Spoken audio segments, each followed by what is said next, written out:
Okay guys, I'm gonna show you how I use Blender to create sprite sheets for my Godot game.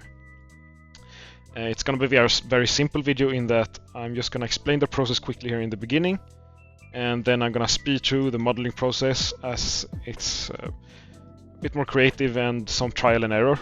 I don't really know where I'm going most of the time, but I just start somewhere and usually I end up with something that I'm half happy with that maybe can use. So we're gonna see what happens.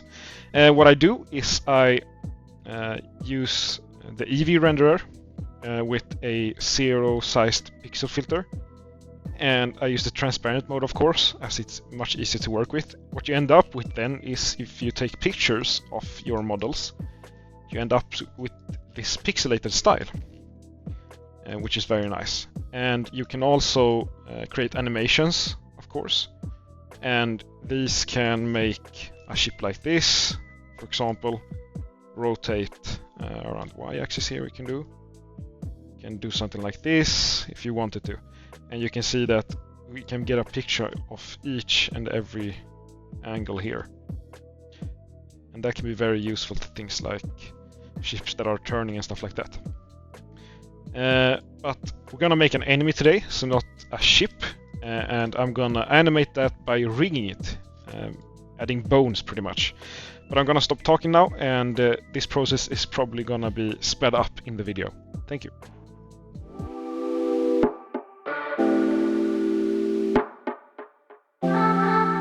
Okay, while he's working crazy fast in Blender right here, I just want to do a quick shameless plug. Stranded in Starlight comes out October 25th. Wishlist it on Steam. Also, like and subscribe the video. I know every YouTuber says that, but in our case it's crucial. 1 like equals 1 meal and 1 subscriber equals 1 head pat. So if not for me, do it for the dog, man.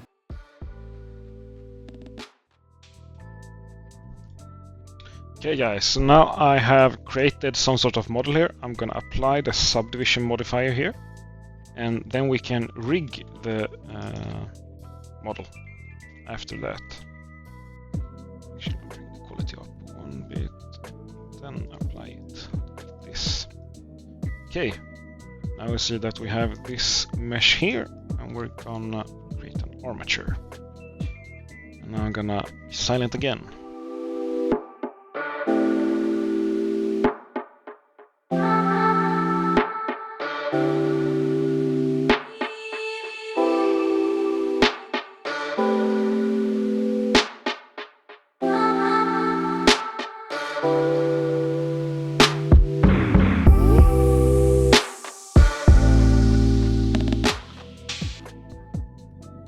Okay, so now that I've rigged the model, I'm gonna create a simple animation.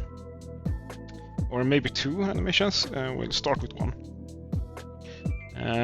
One of the rules that I've learned is that you want to exaggerate the animation where you can. Almost always looks better. So that's the general rule I try to go by. And this is some kind of bat with fangs thingy. So I'm gonna just try to make it swing its wings, or whatever you want to call it here. Or we could use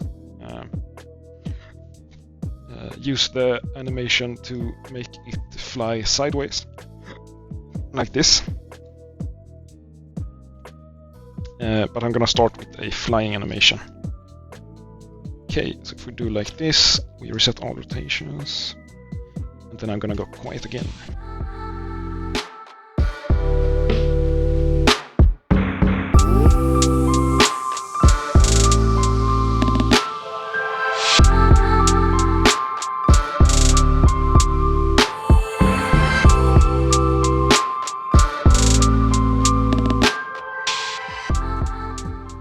Okay, so now I have some kind of animation here, and I'm gonna basically render this out to a sprite sheet.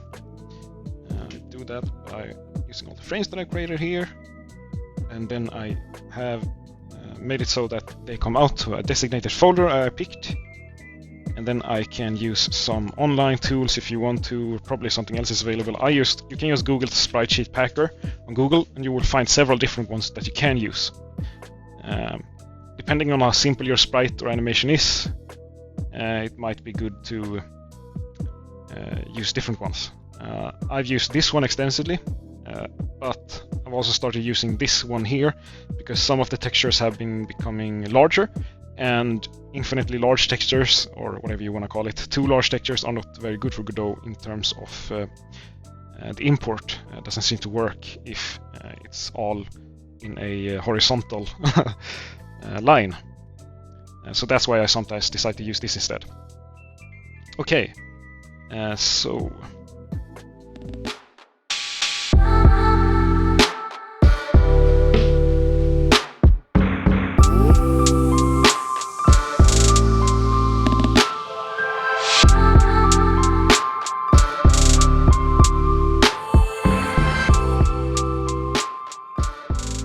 okay, now that I have imported it into Godot, it's all lined up like this. I like to use the Sprite 2D node as opposed to the animated Sprite 2D node, because I like to use the animation player to animate it, because you can also add other things to the animation, maybe enemy logic or change glow using shaders that I've gone through before in other videos. Now we need to line this up so that the animation frames are correct. We have 8 horizontal rows, and we have 5 vertical rows. You can also see that 39 is a empty, and so is the next one. Oh, we don't have a next one, so that's the last one. Okay, so 0 to 38 is what we want to animate. Because that's how long the animation was. We basically have 39 pictures, but we have 0 index in here, of course. So we have a moving animation now. And we can play that animation by animating the frame key here. Start on 0, change the reset as well. 0 and 38 should be almost the same, but nevertheless it's not correct this way. Okay, so here 38, and then we also need to change it to continuous because it's an integer, so it thinks it wants to be discrete here. We want to cast it underneath. Of course, we want to repeat this as well. Then we have an animation of some kind of bug flying here. Okay, so that's pretty much it. I'm also gonna add some glow to this. I'm gonna make some enemy logic and scripting as well, of course, but I'm not gonna do that in this video. Now I've showed you the steps on how to get this animation into Godot. It's a very simple process. If you have more questions, leave comments below and I can show you. Thank you so much for watching.